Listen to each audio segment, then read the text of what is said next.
Hello दोस्तों, फिर आ गया एक नई कहानी लेके जिसका शीर्षक है बुद्धिमान बंदर और मगरमच्छ की कहानी। चलिए स्टार्ट करते हैं। एक घना जंगल था जहाँ जानवर एक दूसरे के साथ बहुत प्यार से रहते थे। उस जंगल के बीच एक बहुत सुंदर और बड़ा तालाब था। उस तालाब में एक मगरमच्छ रहता था। तालाब के चारों ओर बहुत सारे फलों के पेड़ लगे हुए थे। उनमें से एक पेड़ पर बंदर रहता था। बंदर और मगरमच्छ एक दूसरे के बहुत अच्छे दोस्त थे।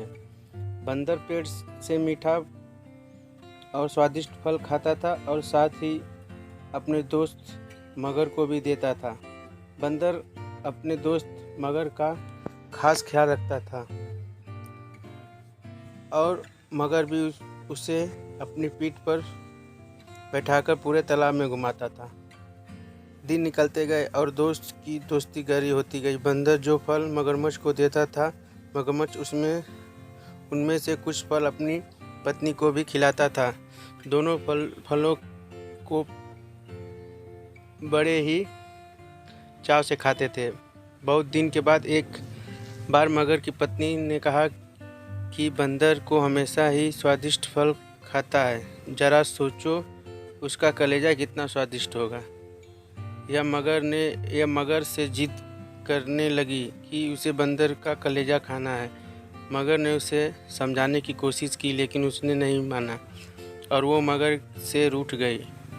अब मगर को न चाहते हुए भी हाँ बोलना पड़ा।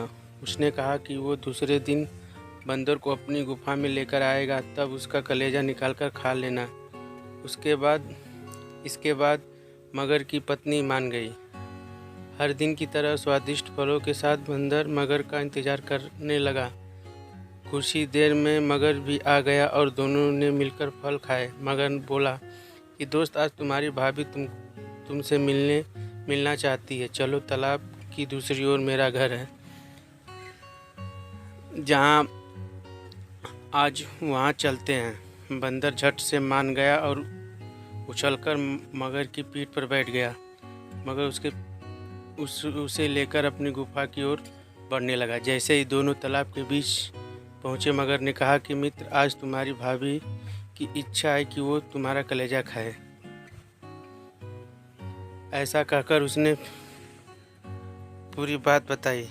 बात सुनकर बंदर कुछ सोचने लगा और बोला, मित्र, तुमने मुझे यह पहले क्यों नहीं बताया? मगर ने पूछा, क्यों मित्र, क्या हो गया?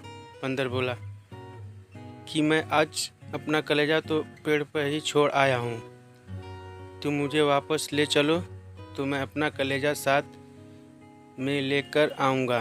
मगर बंदर की बातों में आ गया और वापस किनारे पर आ गया। वो दोनों जैसे ही किनारे पर पहुँचे, बंदर झट से पेड़ पर चढ़ गया और बोला कि मूर्ख, मुझे पता नहीं कि कलेजा हमारे अंदर ही होता है।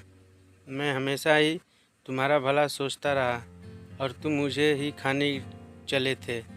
कैसी मित्रता है तुम्हारी, चले जाओ यहाँ से। मगर अपनी करनी पर बहुत शर्मिंदा हुआ और उसने बंदर से माफ़ी मांगी, लेकिन अब बंदर उसकी बातों में नहीं आने वाला था।